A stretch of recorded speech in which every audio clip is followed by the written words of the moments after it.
14 மணி நேரம் நீங்க நோன்பு இருந்தா உடம்புல என்ன நடக்கும்னு தெரியுமா? இது பட்டினி இல்ல, உங்க உடம்புக்கு நீங்க கொடுக்கிற மிகப்பெரிய ஓய்வு.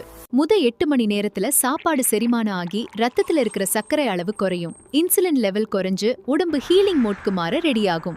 இப்போ உடம்புக்கு எனர்ஜி எங்கிருந்து வரும்? சேர்த்து வச்ச கெட்ட கொழுப்பு கரையும். வெயிட் லாஸ் பண்றதுக்கு இது மிகவும் சிறந்த வழி. 12 மணி நேரத்துல ஒரு மேஜிக் நடக்கும். வளர்ச்சி ஹார்மோன் சுரக்க ஆரம்பிக்கும்.